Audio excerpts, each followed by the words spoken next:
केवळ महाराष्ट्राचंच नव्हे तर संपूर्ण देशासाठी अभिमानाचं प्रतीक असलेले हिंदवी स्वराज्याचे संस्थापक छत्रपती शिवाजी महाराज यांची जयंती संपन्न झाली आहे.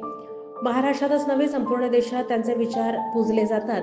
19 फेब्रुवारी 2025 रोजी जिल्हा परिषद प्राथमिक शाळा उळे येथे छत्रपती शिवाजी महाराजांच्या 395व्या जयंतीनिमित्त अखिल भारतीय शिवराज्य सेना या क्रांतिकारी आणि सामाजिक चळवळीच्या माध्यमातून सालाबादाप्रमाणे याही वर्षी छत्रपती शिवाजी महाराजांची जयंती स्तुत्य उपक्रमांनी साजरी करण्यात आली. या कार्यक्रमाच्या निमित्तानं छत्रपती शिवाजी महाराजांच्या प्रतिमेस पुष्पहार अर्पण करून पूजन केलं. त्यानंतर अभिवादन करण्यात आलं. फेटा बांधून सर्व मान्यवरांचा सत्कार करण्यात आला. दरम्यान जिल्हा परिषदेतल्या सर्व चिमुकल्यांनी शिवाजी महाराजांवर आधारित समूह गीत गायन केलं. कला शिक्षक लिंबराज सुतार यांनी ढोलकीवर, विश्वनाथ पाटील सर यांनी हार्मोनियमवर विद्यार्थ्यांना साथ संगत केली.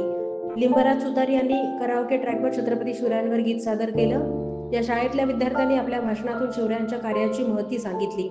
या प्रसंगी डॉक्टर ईश्वर जाधव, गुवाहाटी आसाम मित्र परिवार, संभाजी ब्रिगेड अध्यक्ष प्रकाश ननवरे यांच्या संयुक्त विद्यमानं उळे शाळेतल्या 405 विद्यार्थ्यांना उन्हाळ्याची तीव्रता लक्षात घेत पाण्याच्या बॉटलचं वाटप करण्यात आलं. विविध स्पर्धेमध्ये यश मिळवलेल्या विद्यार्थ्यांना सन्मानपत्र देऊन त्यांना सन्मानित करण्यात आलं. यानंतर शैक्षणिक साहित्य आणि खाऊचं वाटप करण्यात आलं. या प्रसंगी अनेक मान्यवरांची उपस्थिती होती.